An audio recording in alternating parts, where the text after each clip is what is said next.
Hey everybody, this is James. And Marco. And Nabil. And this is Movie Pals podcast number 151. As you guys can tell from our intro, Marco's back. Welcome back, Hello. Marco. Welcome, Marco. We've created a story the whole time of where you possibly could. We just won't tell people what you've been doing. It's fine. Yeah, actually, it was more like Nabil was creating like this weird story. I was like, I don't know where you're going with this one, man. I heard because I would hear the intros because I didn't watch the last two movies also because I just didn't have time. But I did listen to the intros and I was like, Jesus Christ, Nabil, Jesus Christ. But I liked it. It's mysterious. We know that you've been away for a while, and I'd like you to elaborate on it. But I feel like we might all go to the jail if you do. So just don't say here. We'll talk about it offline. No, I just been, a few changes in my life, new career path, as Nabil stated before, though not as nefarious as the stuff that he was saying. But I mean, Nabil was making it sound like fucking Marco was drug running or becoming a drug mule, but he's okay. No, that's just a side gig. But you didn't see Guardians 3, by the way? No, I just didn't have time, dude. I was shocked by that. Because, I've been commuting to the city and I've just now began to tone down commuting out there. And it's literally like waking up at like 4:30 in the morning and being home at 7 p.m. at night and then just getting ready for the next day and going to sleep, dude. I remember that life. Yeah, Nabil and I used to also have the same commute, and I know what you're going through. Yeah, so. And weekends has just been like that on the weekends. catching up on sleep and stuff. And I would definitely say though, if you have time, both movies I think worth a watch. Yeah, Fast X. I definitely want to watch Fast X, so I'll be catching that one. I think truthfully both movies are very good, like theater movies too. So yeah. I'll see if I'll have some catch up time, but yeah, it's good to have you back though, regardless. So yeah, it's good to be back. New adventures. New opportunities, but I said I'd be a little more open in the pod this time around. So got a new job, woot woot, and it's gonna help out both my mental health and also the pod's health too. So I'm back, baby. I'm back. Yeah, hey, we wrote a virtual hug to you, my friend. Thanks, man. All right, so today, by the way, since Marco's back, we're continuing our Coppola Corner. We are so close to the finish line. At least until, once again, Megalopolis comes out, right? Because it actually looks like it's coming out. It's already wrapped filming, guys. I can't believe we were actually giving this update. So, I don't know if you guys noticed recently, but Francis Ford Coppola joined Instagram like a week ago. And I think it's actually him running his account because he's reposted the same thing like 3 times. I don't know if he meant to do it, but he's up right now. Dude, I noticed that he keeps posting the same post, and I'm like, hey man, I mean, you already posted this three days ago. Like, did he delete the old one and repost it again? I don't know if he understands how to use it correctly. Like, he's older than my dad at this point, so I can only imagine. Yeah, he's probably a little confused. But he's thanked the cast of Megalopolis 6 times already on Instagram. So shit, I thought you were gonna say he's thanked us for doing this. No, I was gonna say that the cool thing is that we could actually probably tag him now. So he's maybe he'll actually notice us. Dude, we should. We gotta let him know that we're the. Just to let you know, we are the Fans of podcast, right? We've done all of them, sir. Yeah, even your weird ones.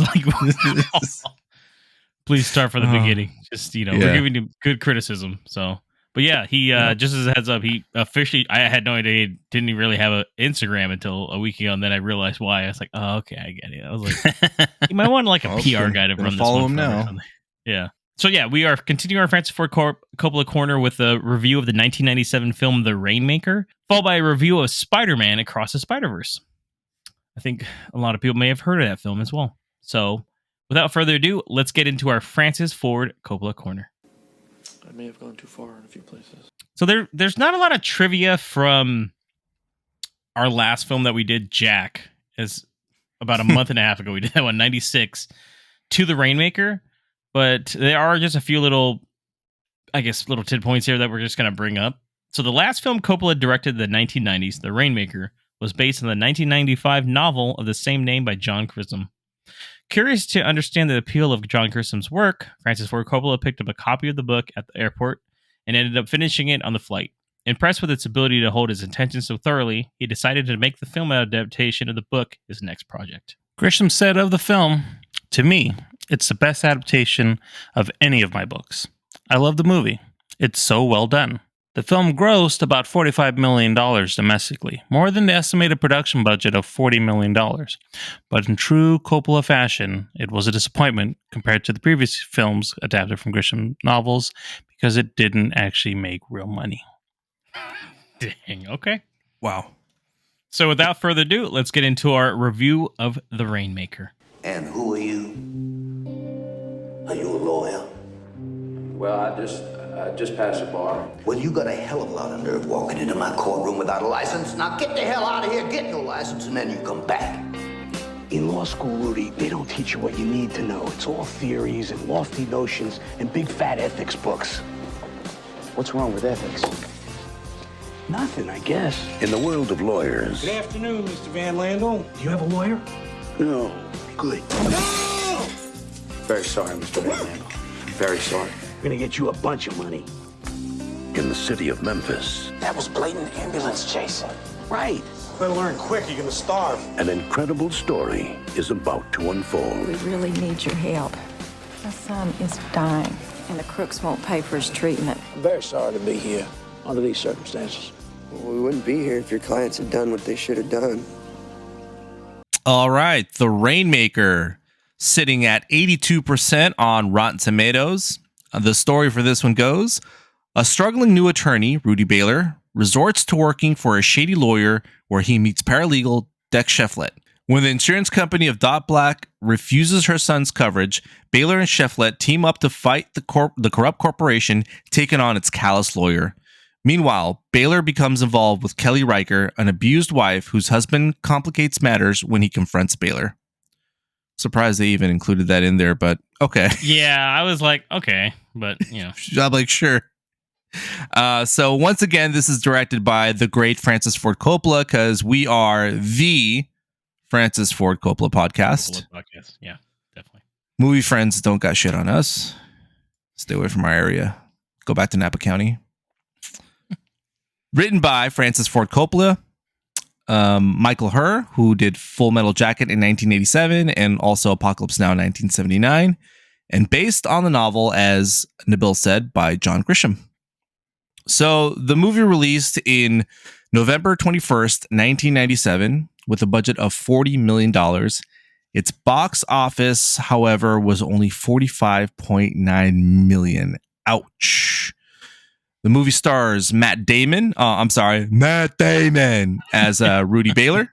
If you know, you know. Danny DeVito as Deck Shefflet. Claire Danes as Kelly Riker.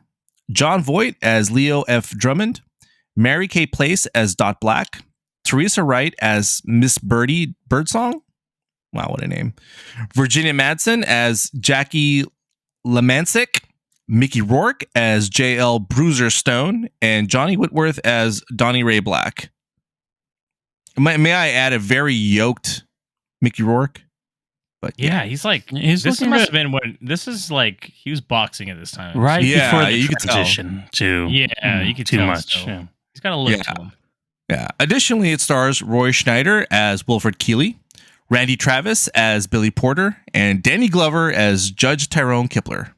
That was okay. I got to bring up these three characters real quick. By the way, Danny Glover's uncredited in this film, so he doesn't even show up in the credits. By the way, wild. But I was like, is that Randy Travis? At one point, when they were like, he was telling the guy that he was like, "Did you contact this guy or something?" And I was like, "Wait, what the hell?" I was like, "Is that country singer Randy Travis right there?" I remember he did a few movies, like he did. In the 90s. He just kind of popped in. And then Roy Schneider from fucking Jaws. At one point, I was like, "Is that Roy Schneider?" Like, dude, he got some names for like cameos, basically. They might have liked the book. They got like 2-minute roles. I'm like, dude, what the hell? I was expecting Roy Schneider to be like, "I'm not going back in the water again. We're gonna need a bigger boat." Loose cig in his mouth and shit.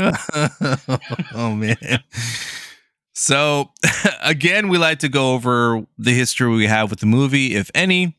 So I think I'll start with our MC, BDJ. James, do you have any history with this movie? Have you seen it before? Okay, I actually thought I did, right? Until I started watching the movie, and I was like, "Man, this is like brand new to me." Did you say where's Tom Cruise and Dustin No, it was Rain Man. What's going on here? I mixed it up with The Firm, which is the movie I have seen. Yeah. So I was like, shit. as the movie was like progressing, and when Danny DeVito shows up in the first like 10 minutes, I was like, "Wait, what the hell? Danny DeVito's in this movie?" I was like, I don't think I've seen this movie at all. And then like as the story was going, I was like, because even if you've seen like at least for me, like a part of a movie, I would have thought I would have recollected something from it.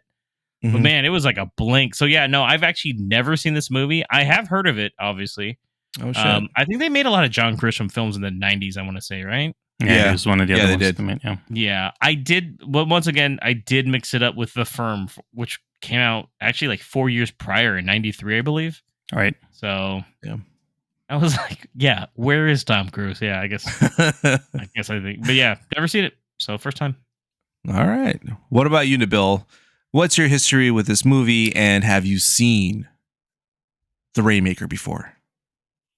I watched it on TV. I've seen it a couple times back early in the 2000s. Maybe I'm even not even shocked. I'm not even shocked. Was it dubbed? This is a kind of film that Nabil would wander into and see. It was fine back in the day. It was always on TV. I think honestly, I might have seen it like on TNT a few times too. That's another.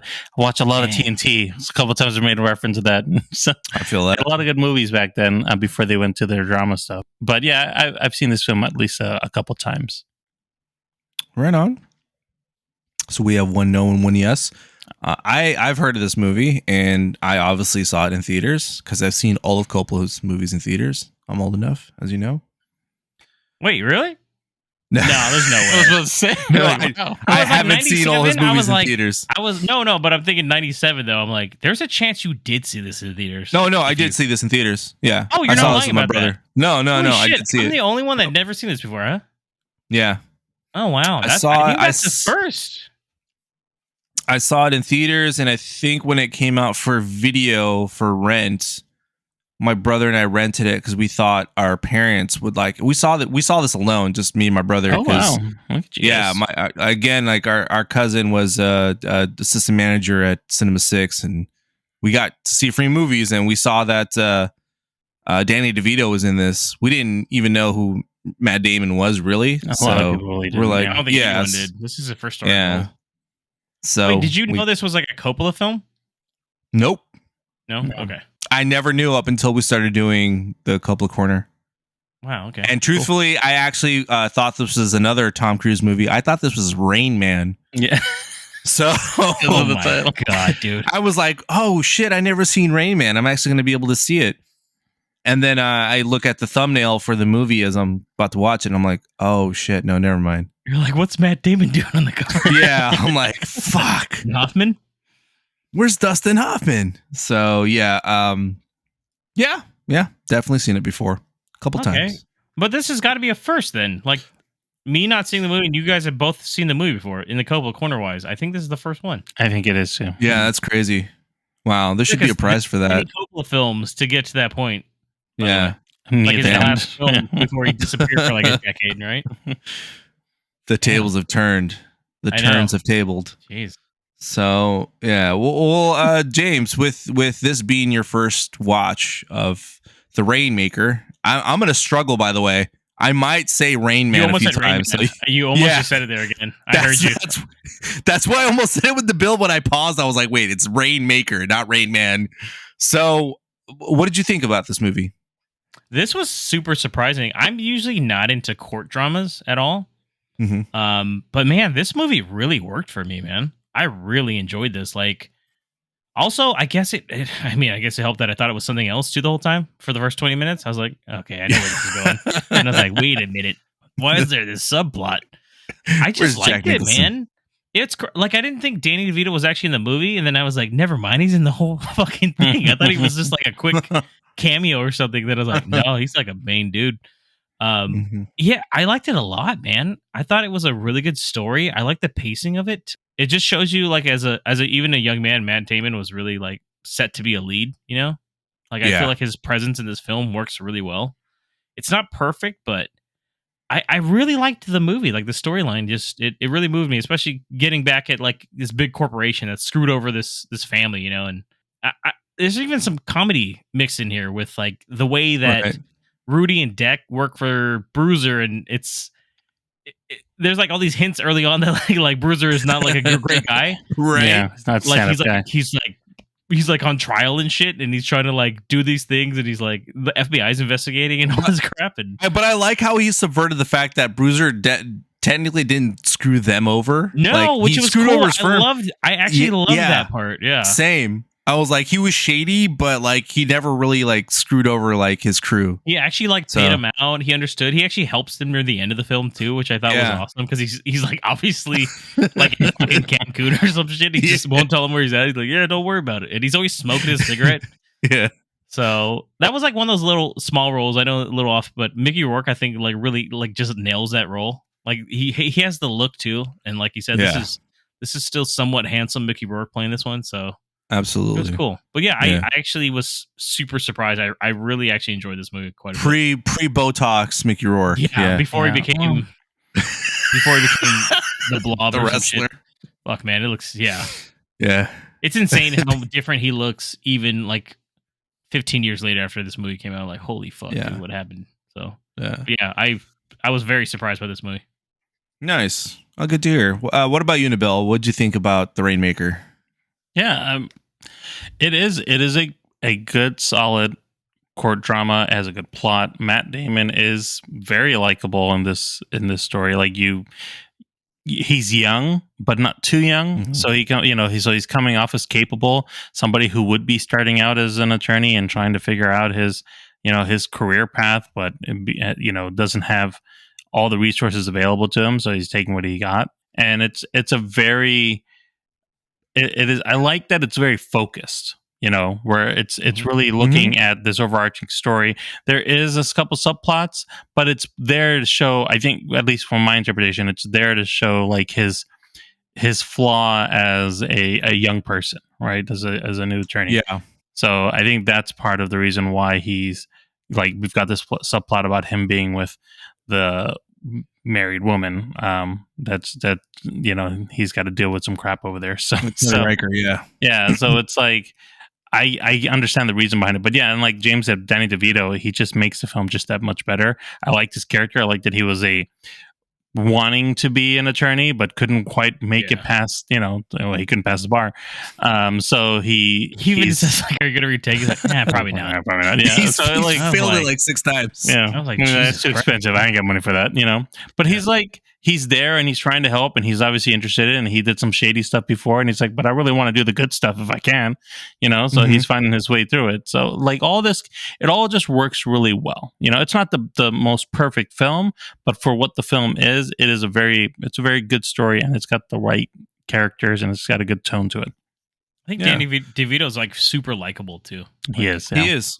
He comes out kind of scummy, right? But then, like, truthfully, I'm like, yeah, but he's kind of got like a heart of gold because he's kind of like helping out. This is strangely enough one of the most normal roles he's had. Yeah. I mean, he's not a straight shooter here, but he's still like, it's still. You could probably meet one of these guys like at a bar or something like that. I mean, his intentions are out there. He wants to make money. Everything that comes up, he's like, we're gonna make so much money off of this, kind of thing. Yeah, he's even like, let's take the deal. He's like, that's as much as we're gonna get, or something. Right? Damn. Okay, I guess. So that's what he's all about. But he's not also arguing the point when they're trying to move forward. He's like, no, it's all right. Right. He wants to make sure they got a sure shot at winning when he sees that they can go bigger and win bigger.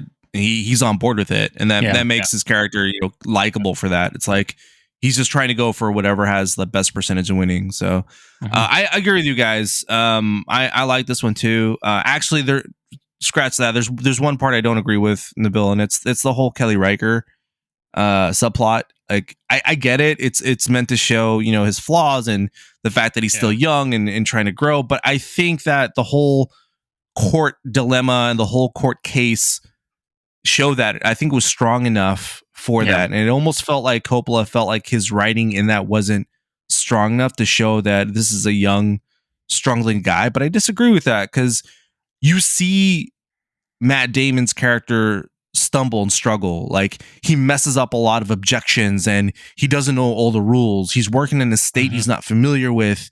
And I like that because it showed realism in this because, you know, speaking from experience, I'm at a new job right now too. There are certain things that I don't know. I'm learning along the way. I'm, you know, making minor mistakes along the way too. And I'm like, wait, I don't know this. Let me look this up, you know, and I found that kind of strangely relatable.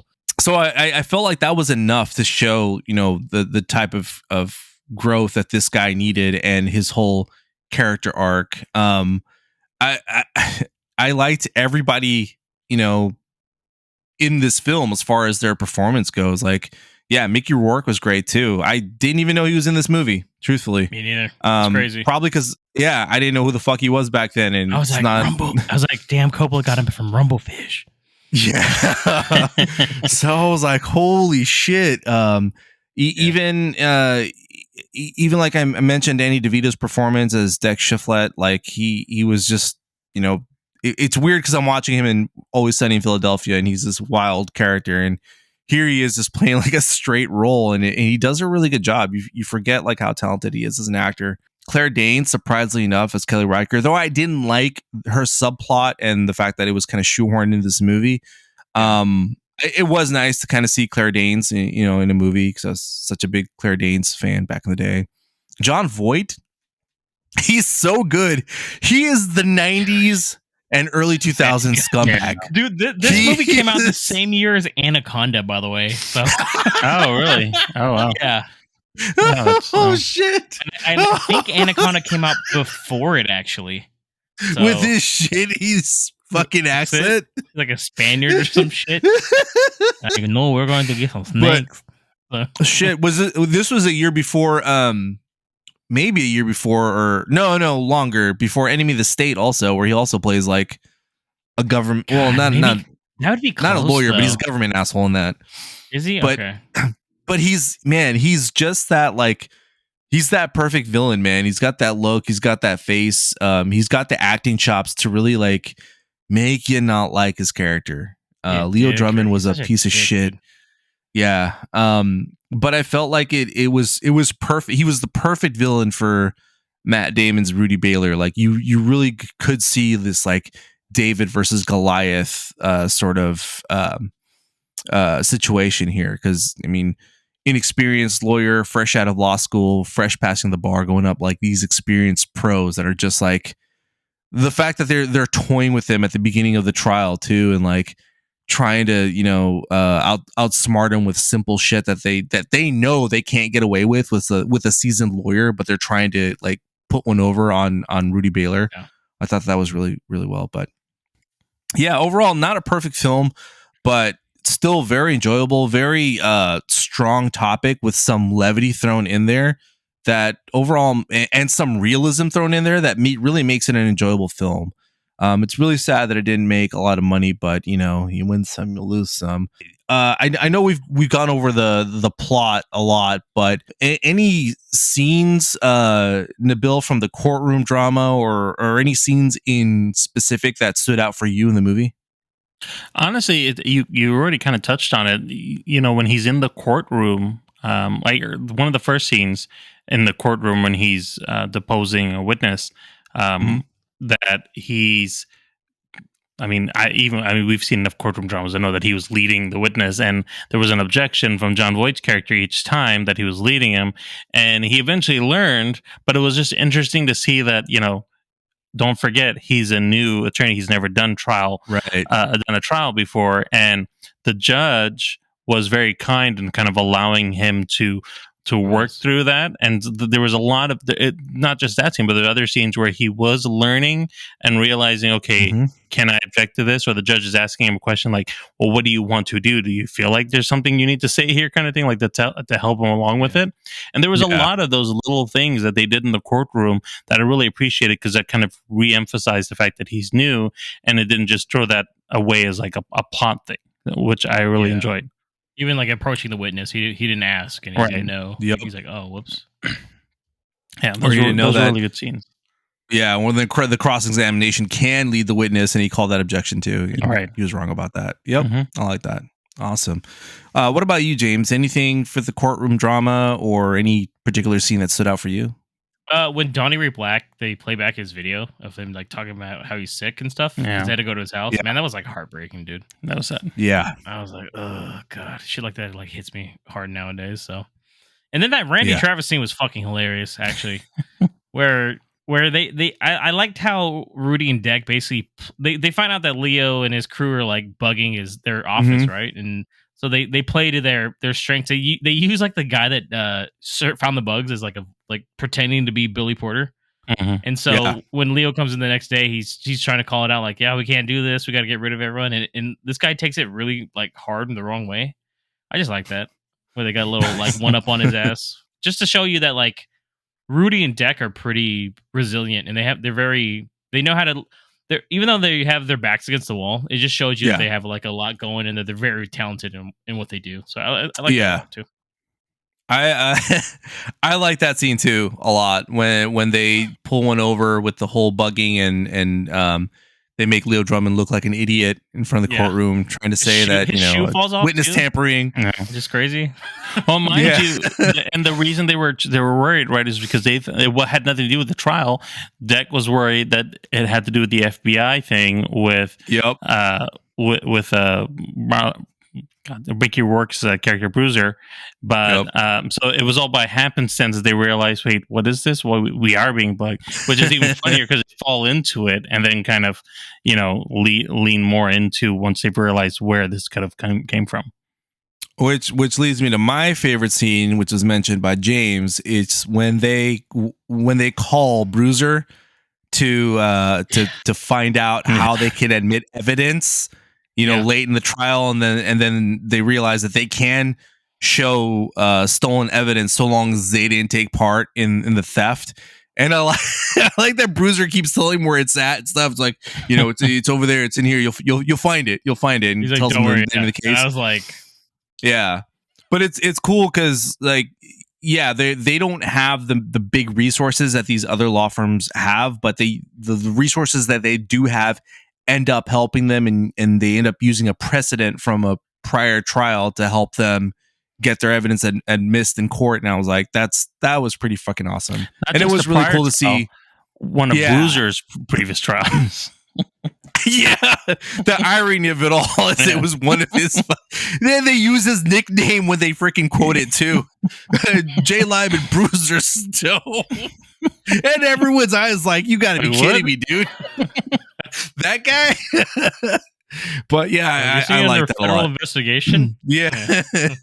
And then Danny DeVito goes to freaking John Voight and tells him, you should really learn the rules after that. I kind of like that little jab. Memorized rule book. Here you go. I kept thinking Danny DeVito was going to get called out for not having a license or something. Oh yeah, I was thinking. I didn't know because once again, first time watching it, I was like, are they going to call him out? Like, there's like, not everyone's too legit on that side, but it never happened. So I was like, okay, that's cool. Yeah, for some reason I thought that did happen, but I was like, well, I guess I remember this movie wrong. But yeah. James, did this feel like a Coppola film to you based on everything we've seen so far? They actually did. There's even a few shots that are very Coppola-like where there's a scene, I don't know if you guys remember, where they are focusing on the mom on Dot, where it's like her face when they're trying to, like, John Voight's character is trying to call her out that, hey, this doctor said that this wasn't going to work and blah blah, and you just said that you trusted him, and then like her face when she's like crying, the judge is in like the background and she's in the foreground, and it's only focused on her though. That's a very Coppola shot too, just something. But yeah, it was a solid story. I think this is one of his better written screenplays, I would say too. Yeah. Like it's very well written. It comes together so well. I even liked how he kind of contrasts like Rudy and Leo. Like there's like a narration where Rudy's kind of saying like Leo probably was actually a really good guy at one time, and then eventually because he kept winning, he had to keep that up, so he had to start doing really shady shit. Which then Rudy at the end of the film is kind of like, eventually one day that might be me, where because I did so well in this first case, like people are going to expect this from me every time, so he's going to turn to a Leo. That's why he kind of steps back and leaves, Yeah, even that it's just good writing, man. So yeah, this definitely feels more back to, especially after Jack, I guess. Yeah, It's definitely like more of a Coppola film, I guess, right? Oh man, what about for you, Nabil? Did it feel like a Coppola film to you?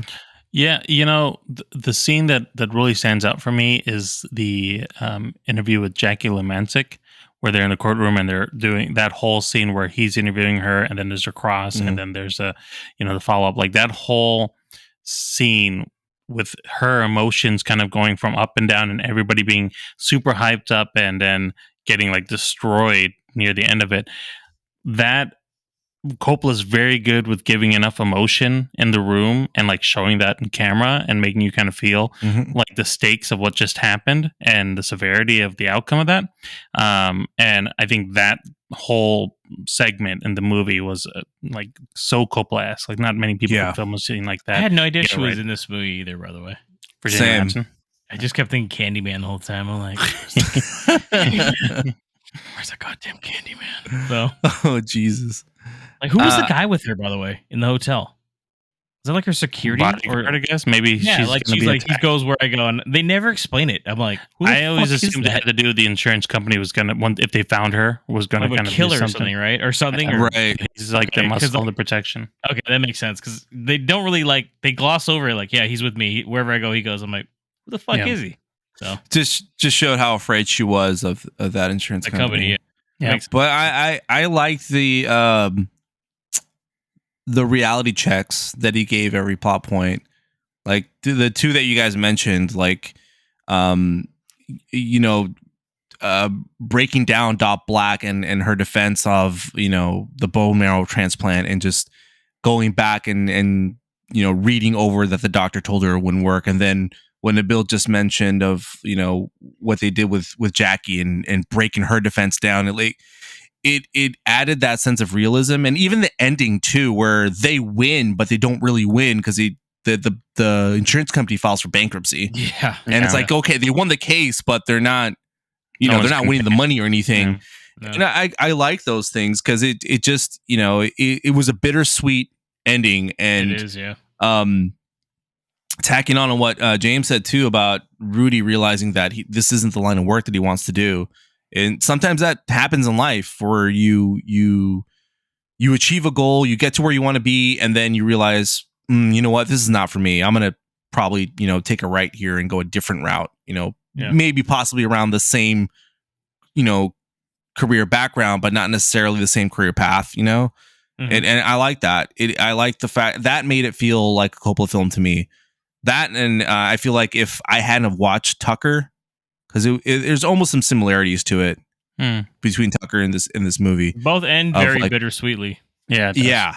So I think if I hadn't watched that movie, I would have felt like, it's kind of like a Coppola movie, but not really. But in hindsight, doing this with you guys, we kind of see like how a broader range that Coppola really has. So yeah, I agree. It felt like a Coppola film.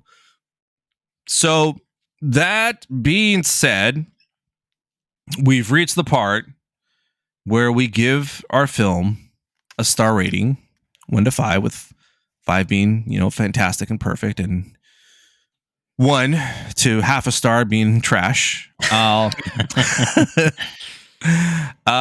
start with Nabil. What do you rate The Rainmaker? Because I've seen it many times, I feel like it wasn't as good as I maybe remembered. So I actually gave this a 3.5 stars. It was fine, and there was some good aspects of it, but it's not. I guess comparing it to others, I've seen much better versions of this being done. So that's a fine take. That's fair. All right, BDJ. What do you rate The Rainmaker? It's 1DC. They're gonna be like, you gotta stop doing that, guys. I really like this. I give it a 4 out of 5. I think this is one of his best films. I mean, easily his best film since Dracula. So almost forget about Dracula every time. I'm telling you, that's such a big movie, dude. What it is. It is. Movie. It's just so weird. I got to go with that too. I really enjoyed this movie. The second, well, not the second time around, but this time around, I really enjoyed it as much as I liked it the first time. So I go with 4 stars also. Yeah, like I would definitely rewatch this movie again. Like this is another one I'd be like, okay, if I see this on, or I mean, I own the fucking movie, so I mean, I can watch it anytime now. But yeah, I think it's that realism that he adds to it. I think is what I like the most. Solid movie. Yeah. Well, I think we've come to the end. Unless there's anything else you guys want to say about the movie. The whole subplot with Kelly Reichardt that we didn't touch on. That's how we felt about it. I was gonna say that is probably the weakness of the film. Yeah. It is just something to kind of maybe give him a romantic subplot. And once again, I've never read the book, so I don't know if that's just in the book too. I'm sure it is. Apparently, this is a pretty faithful adaptation. Yeah. I'm sure it's all there. And like to Marco's point, Claire Danes is fine. There's nothing wrong with the acting. It just doesn't. And like I felt like it was there to help kind of portray Rudy's kind of naivete because he's just a young still. But at the same time, it's like didn't need to be there. It's fine. We could have cut that up. It is kind of sweet though. I guess. I'll say that much. Like he's very nice to her. And he is. I kind of felt for. I mean, maybe just because Claire Danes, like she back in the '90s, she was This is probably right before or after Romeo and Juliet, right? Around there, yeah. I think we're about the time, yeah. Yeah, so she was pretty high up there. Like, there's a pretty all-star cast, man. So, but yeah, I thought it was kind of a sweet story. I think the scene where her dude comes and just tears up half the house was fucking hilarious. Kill him. And the whole he rips he up breaks a cupboard, and throws it at him. Like, yo, is this guy like? A fridge fell on Rudy, by the way. He didn't have to go to the hospital after that. He was fine. Right? He got pretty fucked up. But see, that's sort of the stuff. It went a little over the top on that too. I'm like, oh, okay, all right. Is this a superhero film? Let's chill out here. But once again, I think we've talked about it. I don't think Coppola films action too well. So like, I don't know. Man could survive a cabinet. He's like, okay, so the fridge is gonna fall on you. Then he's gonna tear off the fucking cabinets and throw them on you. Too. Like, wait, what? But also, I think the damsel in distress like cliche has been done way too many times. That it's just like, okay, and other movies have done it better, So, yeah. But aside from that, that's solid why. film. Yeah, I agree.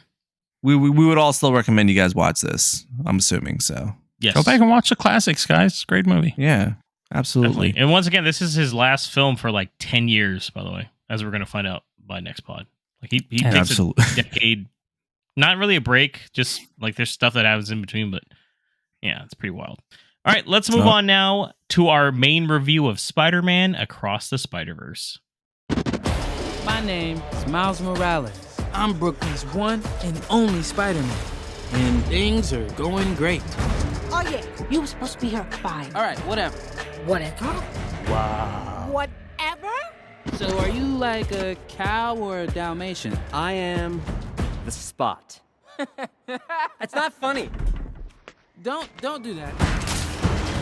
Miles's grades are pretty good. A in AP Physics. That's my little man. And a B in Spanish. What? Ooh, okay. Miles. Are you trying? Mira, eso es imposible. I gotta go. All right, bye. He's lying to you. And I think you know it.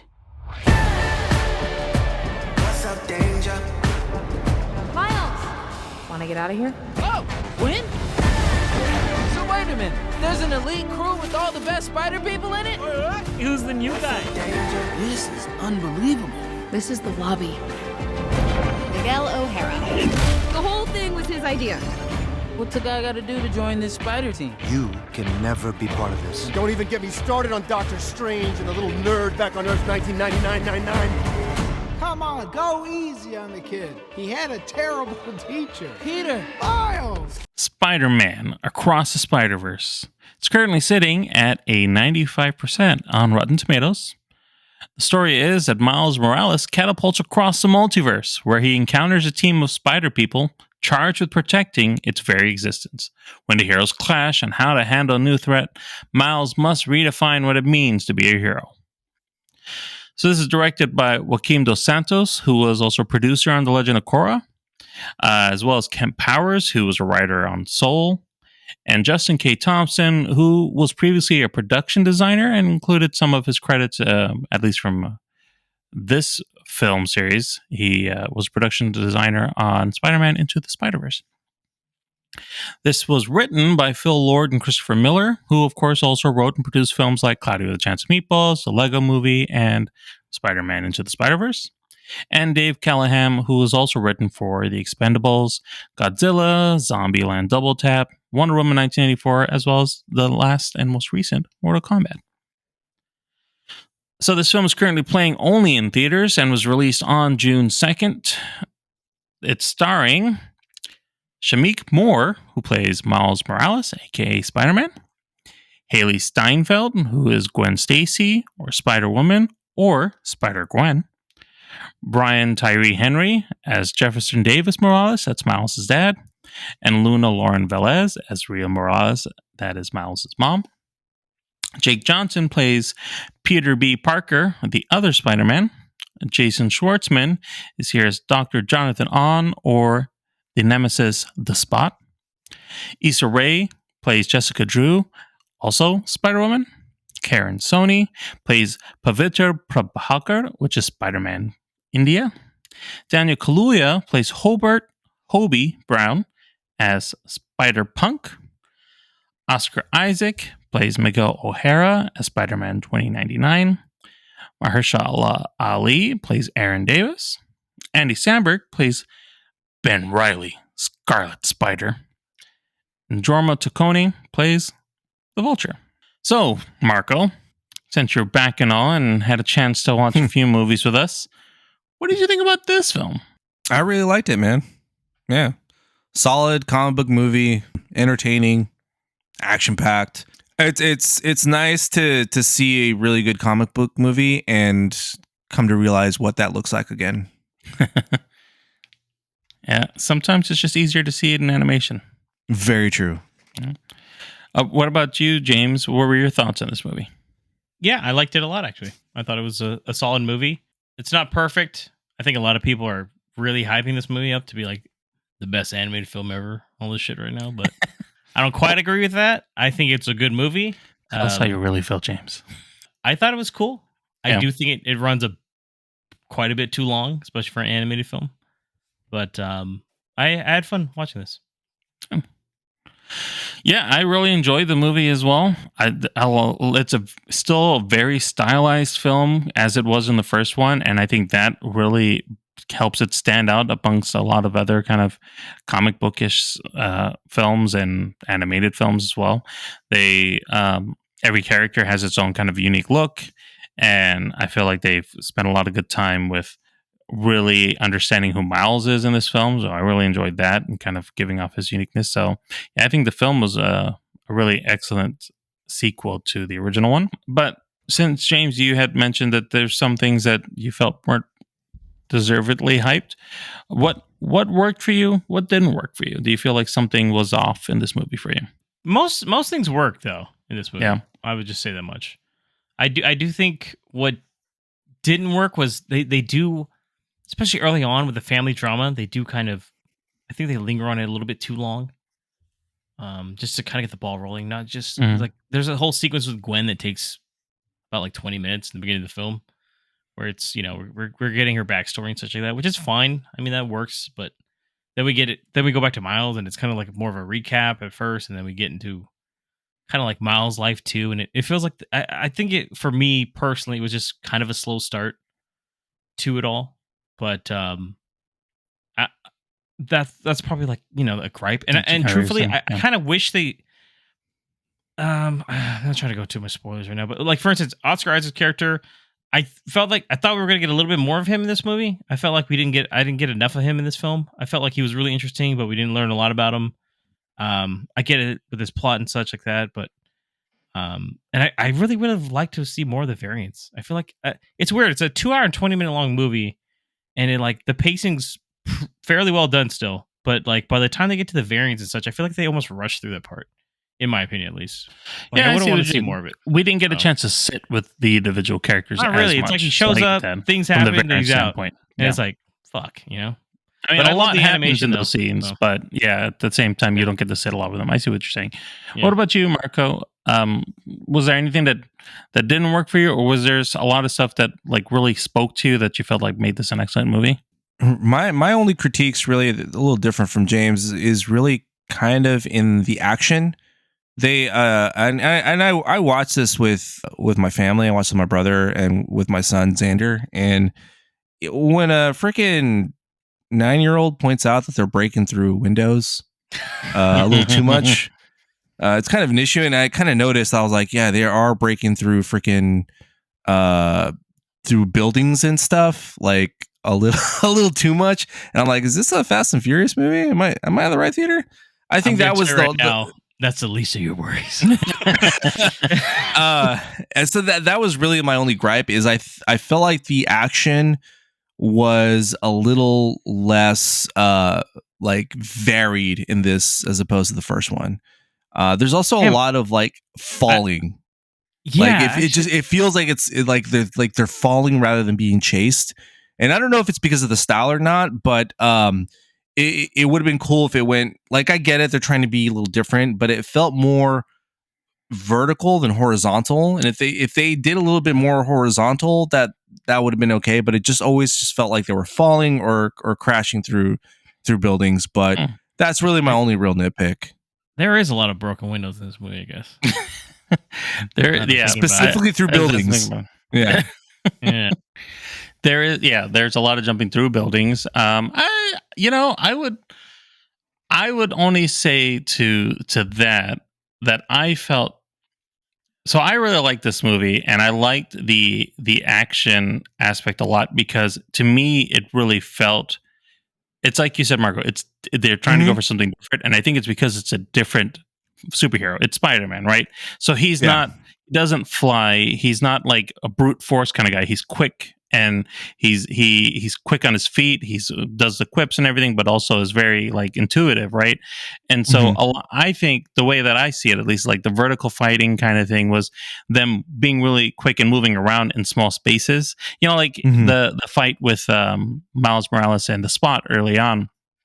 You know, it's a lot of like stumbling because they both couldn't figure out how to fight each other because of the situation the Spot was in. But then like Miles really picked up on it pretty quickly. Yeah, he picked up on it really quickly and kind of figured out how to get at him by using the Spot's, you know, own superpower against him, kind of thing. Yeah. You know, like those things that happen a lot. And I think like when they were fighting with some of the chase scenes that was going on and fighting a bunch of other spider people, like they're all the same, so they all have the same moves, but Miles always came off as a bit different than everybody else. So he like was like they could all kind of go full force against each other because they know what they can take. It's like Superman fighting Doomsday kind of thing, you know?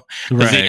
They know each other's power levels kind of thing, and so Miles is able to, but he still stands out amongst them all and is able to do something a little different, and he has this kind of unique flow to him. That's how I took it, at least. So I don't disagree with what you're saying, because it is a different thing, and it can be, you know, especially because of all the different fight scenes that were going on in them. They all were kind of similar, but I think it was like the character, specifically Miles, that added that change to it. If it was a bunch of Spider-Man just fighting each other, then it would be like, okay, we get it. Like, you guys can all do the same. But he kind of added that variable, and that's what I think kept it more engaging.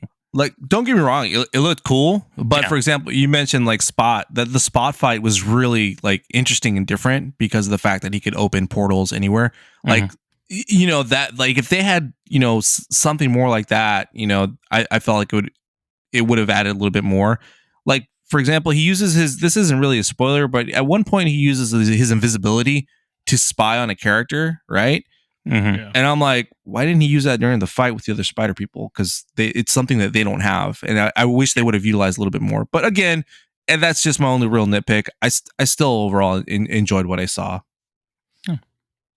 And James, since you were kind of also mentioning about sitting a little bit more with some of this variants, what did you think about seeing all the Spider-Man variants? Was there specific ones that you really wanted to sit with, or was it not what you were hoping it was going to be when they showed all these multiple spider people in the Spider-Verse? I guess I was just a little off by it. Like the producers talk, there's 190 versions of, you know, Spider-Man. Jeez.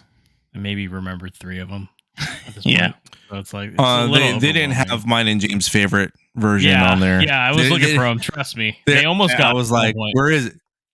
Yeah, my friend. I show you. Yeah, I was looking for his little shoes, his little belt too, his huaraches. Yeah, his name is FIFO. So.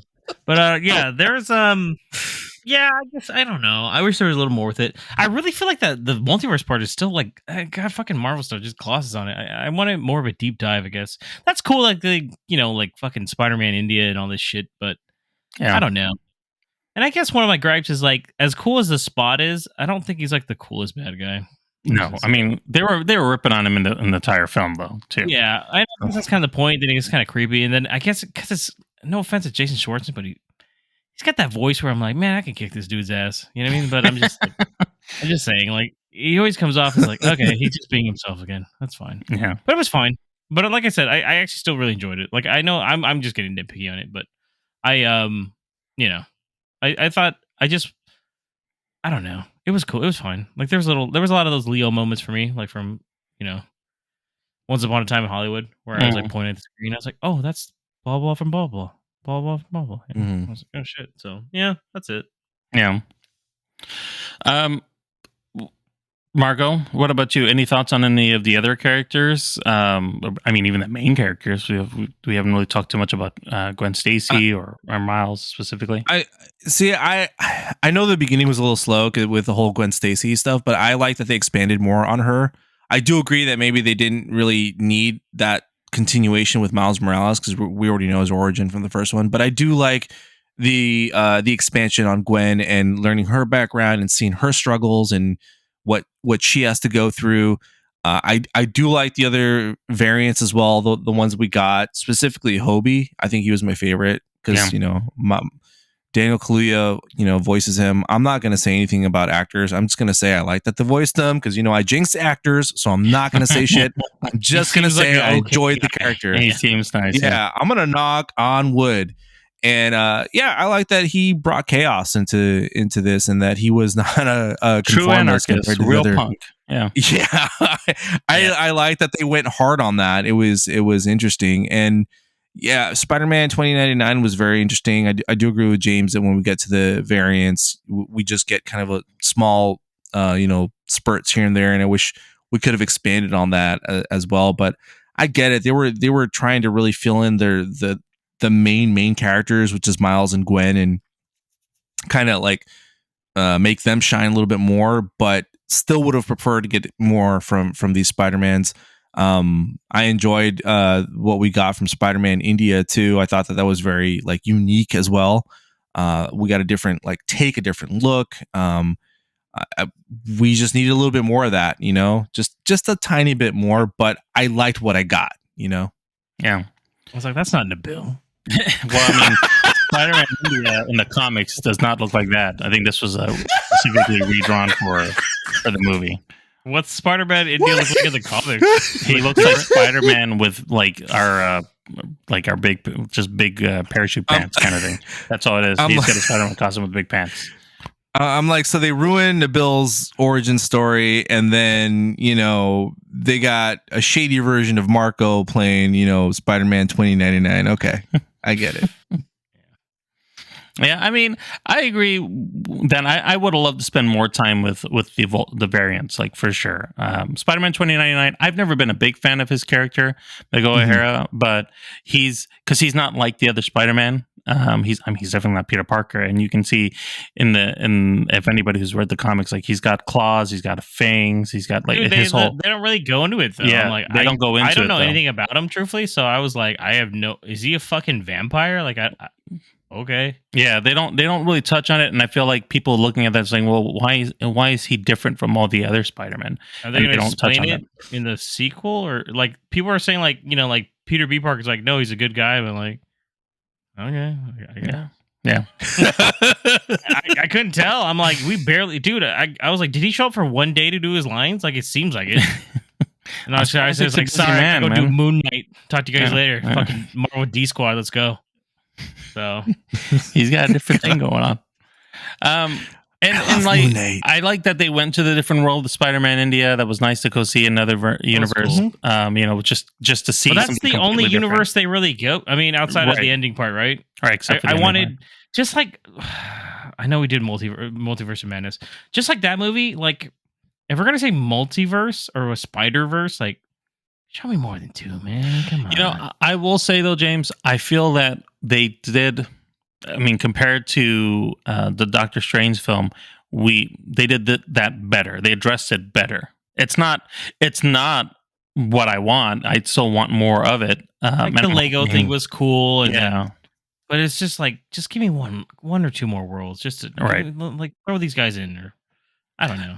I agree. That's all. That was my complaint. I think that we could have done more with it, but even like you said, like the runtime was a little longer, so they put in a lot to try to keep it on pace.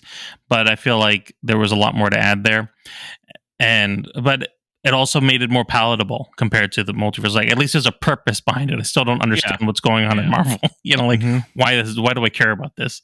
I mean, I think this technically connects to that, right? Yeah, technically they're all. I mean, they do. I don't want to go too much in a spoiler yet, but they do give a throwaway line. Marvel, or I mean, did they ask? Because who knows? Sony just be doing whatever the fuck they want nowadays. That's their character, right? So they're like, fuck it.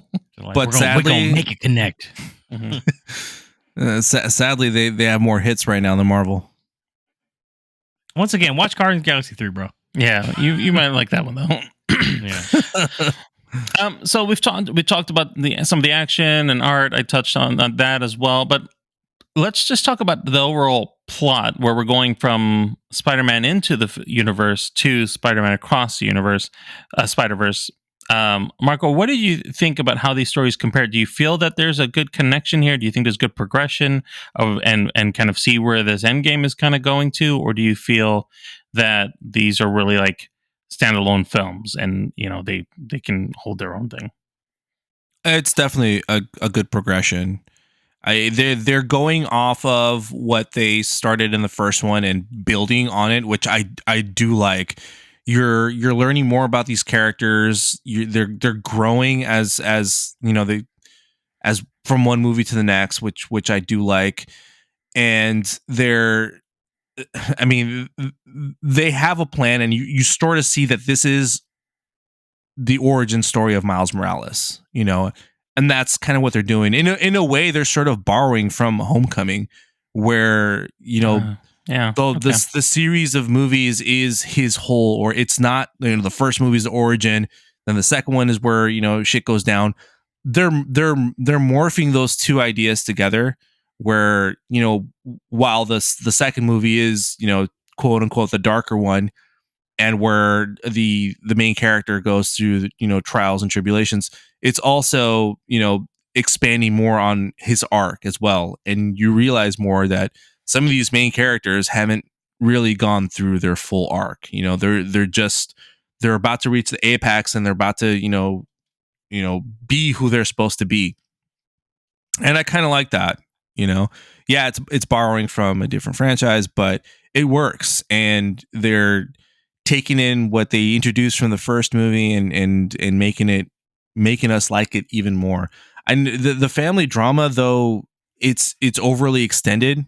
I wish the conversations were a little bit shorter, but I do like it because it makes you kind of connect with these characters a little bit more. It makes, especially because they're animated, you want to be able to care for these characters. Like I care about them, even though they're not fucking real. They're not fucking cartoons, animation, but you still feel something for them because of these relationships that they have with their families and these conversations that they have. So I do think that this movie does, carry that and expand it even more and makes it even better. Yeah. And just to say, even go back a little bit to what James had said at the beginning about Gwen Stacy and like having to do this origin or reintroducing her origin into the franchise. Like I actually enjoyed that they sat with those characters more and gave us more of an explanation, rather because they're main characters. Like we get to see their motivation, what they're going through, because it's only touched on in the first film, and you're really just kind of focused on Miles. So it was nice to be able to see a little bit more. I do agree that it sat a little bit too long. Like we could have just moved on in some aspect of it.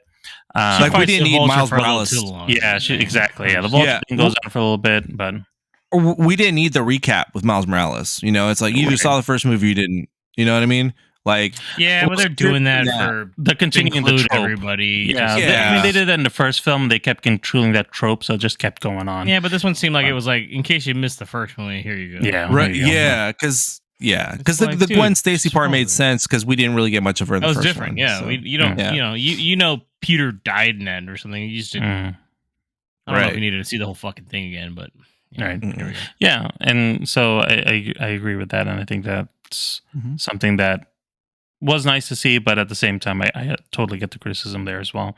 Do you feel, I'll kind of put this to you, James, this isn't really a spoiler unless you just didn't notice anything, and I'm going to apologize, but this film is a trilogy of a series. There's going to be 3 of them, so there's one last film coming out. It's supposed to be coming out, I think, in March.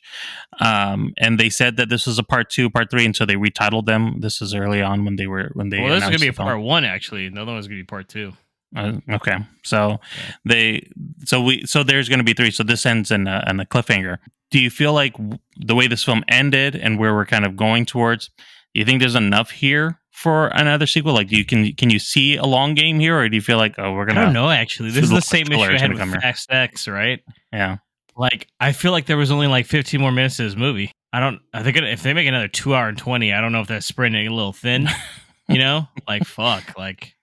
Guys, Sony, you guys can come up with something else, Maybe they're going to pad it in with all the variants now and start going into detail with some of That's these my guys. fear now. It's like they're going to be like, okay, because, that's why it wasn't in the first one. So we're going to show you more of these, or like now things are going to happen. But my friend, my friend, yeah, they're going to bring in. Please bring him in.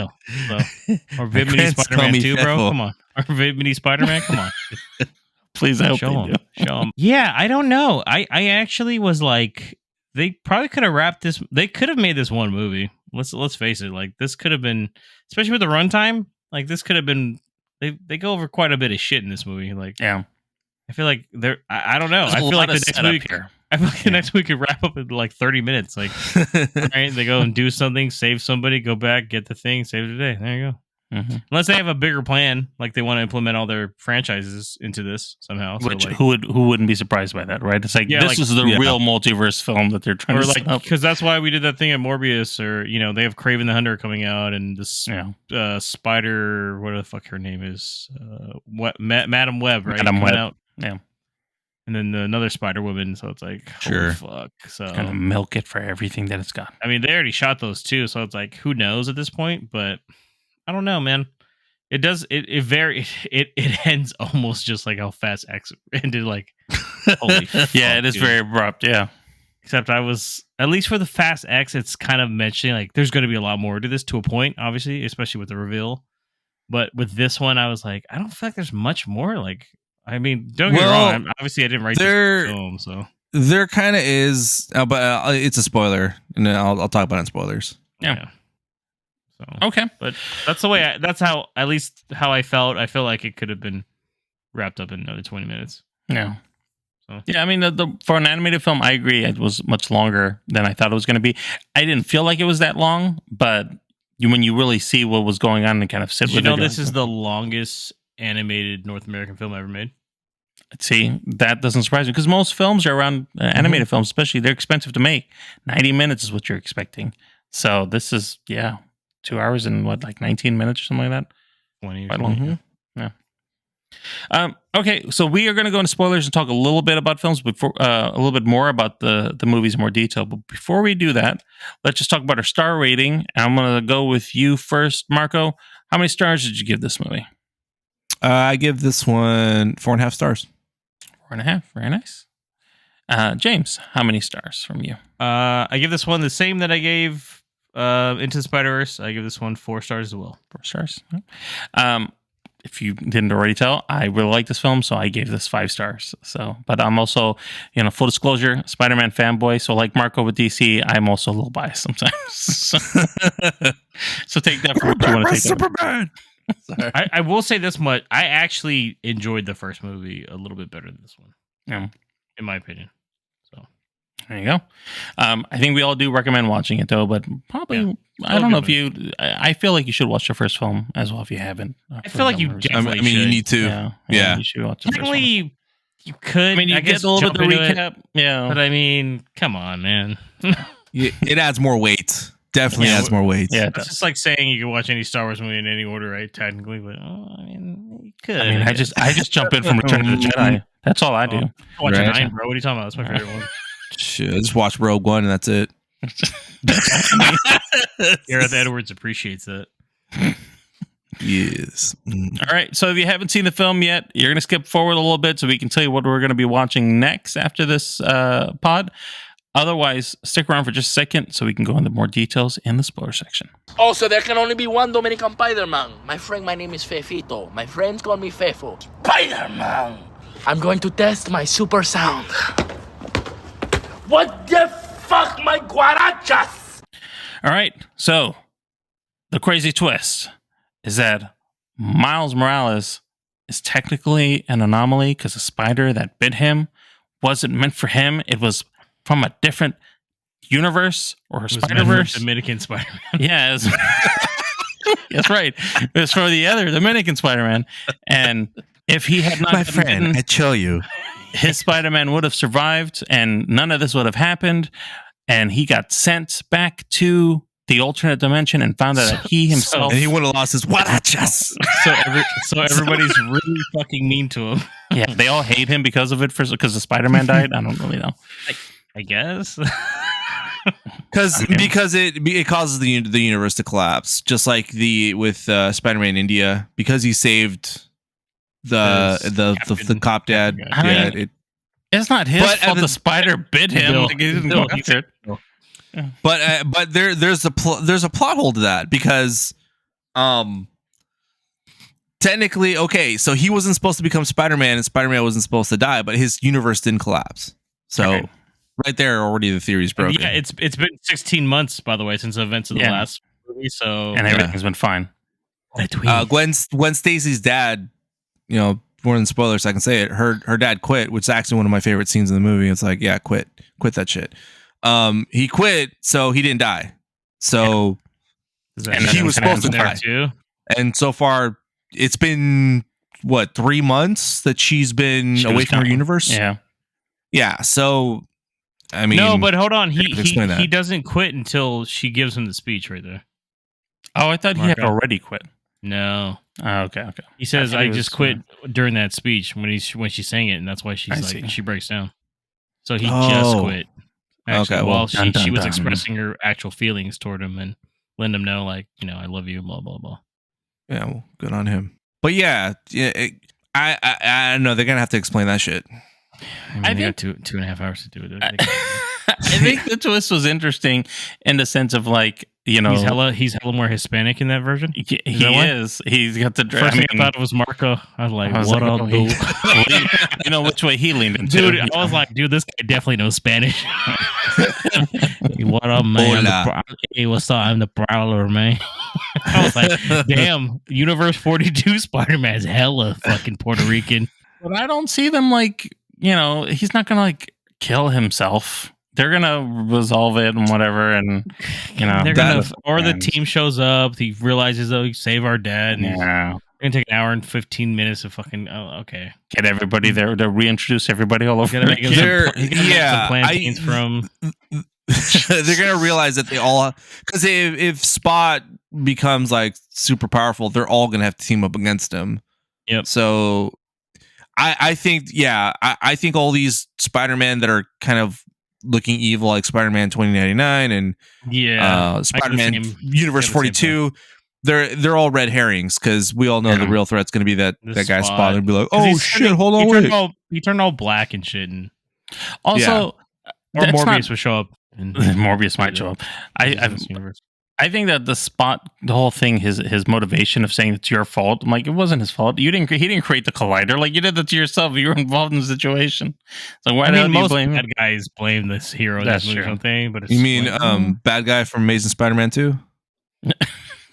You talking about fucking Jamie Foxx? Yeah, dude, I thought the same thing. I'm like, it's the same. It's your fault, Spider-Man. It's your fault, Spider-Man.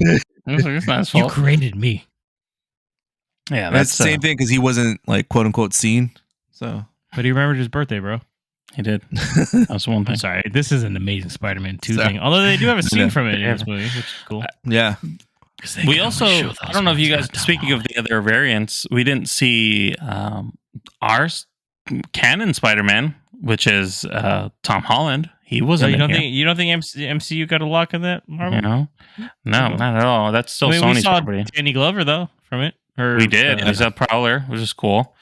There was an animated one that kind of looked like him, like his suit, that even had like the webbing on the armpits. I think they're reserving him. I think he's going to play a big part in the next film. That's what I'm thinking. We'll see. Because I got a feeling that MCU might have been. Because they had such a long scene in that Morbius one. I actually thought he was supposed to be in this movie, but once again, this could be maybe he's in the next one. So yeah, you're right. I don't know. Yeah, is Venom going to show up? That would be kind of cool. I would think it'd be terrible, but also kind of cool. It would make no fucking sense. Why would we do that? It would make no sense if he shows up. Hey, just suddenly they had the symbiote film. Convenience store lady show up. Yeah. Yeah, that scene. The whole time when I saw that too, I was like, "She's the person from Venom." Apparently, that was archival footage, though. Was it really? Yeah, apparently. Oh, I didn't know that. Yeah, maybe it was a how you deleted save money, scene baby. Maybe it was like a deleted scene. Maybe I don't know. That was weird. Well, also let's talk a little bit about Miles as a character itself. You know, I think a lot of us like Miles Morales as a superhero. Mm-hmm. Do you think that there's potential to have him as in another like movie? Maybe not in this whole multiverse thing, but his own little standalone Spider-Man film. Are we looking forward to maybe like just a live action? They're apparently film, like they are working on a live action one from what I just read, but I don't know if it would be the same Miles though. I feel like if they're probably going to do not, right? Yeah, it'd be a movie be a version different thing, just because once a again, variant. Yeah. Once again, they don't want to like alienate people that haven't seen these films, so they're probably they are nowadays. Yeah, it'd be cool to see because like I've read some Miles comics. He doesn't do all this multiverse shit in those comics. Like he's like this the is all normal everyday Spider-Man. Yeah. So it'd be kind of cool to see him in a non-multi Spider-Verse movie where it's like, hey, how would this Spider-Man deal with this bad guy or issue? So that'd be interesting. Yeah. Yep. Live action would be cool, especially if they connect it outside of the Sonyverse stuff. Hopefully, but I don't know. I think if I don't they know, did man. something, It would be one way to. Yeah, it would be one way to avoid if Tom Holland does want to come back or something. Yeah, from what I've heard, though, they Insurance. are going to make a Spider-Man 4. Yeah, I've heard the same that they're probably going to do a 4. Maybe he'll be in that one, right? Maybe they'll introduce him in there. I'm wondering because Tom Holland's like he's in his late 20s now, so he's I think like the right age where he can have a mentee and Miles Morales comes up and they introduce him that way. Maybe. And then it's just Tom Holland looks so fucking young, dude. Like he's only supposedly 18 still, right? In the fucking thing, like he just graduated high school. Yeah, they can only depending on what Marvel's doing with his multiverse stuff. They can only jump baby. So far. Give him a beard. Time jump. Give him a beard. Give him a beard or something, right? Make him look scruffy. Some scruff. Yeah, some scruff. Like, maybe like a deeper. You can't fix the height. Dude's short as fuck, but he's a little guy. He's a very little guy. They call him short kings. Yeah, I know he can sit on James' shoulder for sure. Maybe he can certainly jump that high and just go right on his shoulders. He's very aerobatic. Yeah, he's pretty cool. Maybe I just want to see him sit on James' shoulders. They bring him in, and maybe that's the plot. Right? Yeah. Like, let's face it. I mean, spoiler for fucking No Way Home, but like he's got to obviously get Zendaya's character to remember him somehow, and his fucking Filipino friend, right? Sorry for his name. Yeah, I would think the same. I think it's got to happen. I feel like one of them's going to be a villain. Like I think his friend's going to be a villain. Ned, sorry. Ned's going to be overweight Green Goblin. Is that what he's going to be? No, the Hobgoblin. Hobgoblin. Don't worry, I got my bombs here for you. Glider's fucking failing and shit. Is he trying to get on it? Like, yo, bro, that's got a weight limit, cuh. Come back over here, Spider-Man. I'm like, dude, did Ned like do a fucking? Did he do a fucking year in the Philippines or something to study? Because he's acting. And then my guy, Dominican Spider-Man, shows up. My friend, I show you. I'm making plantanos. My guarachas. Sorry, I'm obsessed with that. All right. I think we've talked quite a bit about the movie, but is there any closing thoughts on what we're expecting from this movie, or not from this movie, from the next movie, or Miles Morales as a whole? Marco, any other thoughts on the movie that you want to share? No, just I think James's theory that they're going to go over 2099's and Miles 42's background in the next movie. I mean, you're going to have to do some filler, so the proper way is you're probably going to show their background and how they became who they are. What if the Peter Parker is still alive in that universe and they manufacture him to be Spider-Man suddenly? Did I just say the movie plot? Is that what it is? We created Spider-Man in 42, Universe 42. Damn. Well, I'm assuming there's a Spider-Man in that universe still, right? They've never heard of the Miles Morales. Oh yeah, well, they've never heard of him. Yeah, they never heard of him. That doesn't mean Peter Parker doesn't exist. True. I think they're gonna really go over Spider-Man 2099 a bit more because I felt like they didn't use him a lot, especially having Oscar Isaac. You know. No, I agree. I think we'll get more into his story. I mean, he's definitely a main character here, so he'll probably have a lot more. Seems really cool too, but it's just like we just saw them chase Miles a lot for like 30 and minutes. He doesn't have the same. If I remember correctly, he doesn't have the same tragic origin story as everybody else. His thing happens from like happenstance. It's an explosion of his own doing, and he becomes a pseudo Spider-Man kind of thing. Oh, I do not know any of his. I know he's in one of the video games, but that's it. I have no idea anything about this guy. Yeah, like I said, never a big fan, but interesting. I didn't even know is his AI thing supposed to be like significant? I'm like, that's just his thing. He is the first Hispanic Spider-Man though, because he's half Mexican, half Irish. It sounds like Miles. Speaking my language. I mean, the movie itself is still a fun watch. I think it's really worth it. Yeah. Okay, guys, that is the end of podcast number 151. Thank you for listening. Marco, tell them how they can reach us. Listen and follow us on your favorite podcast service. Trust us, we're on all of them. For a quick link to all our socials, visit linktree/moviepalspod. Thank you, and make sure to smash that subscribe button so you never miss an episode. And make sure to also stay tuned for our next episode 152, where we will be reviewing Marco's #1 film of the year, The Flash. AKA Batman 3. All right, guys. Thank you. Until next time, this is James. And Marco. And Nabil. Have a great one.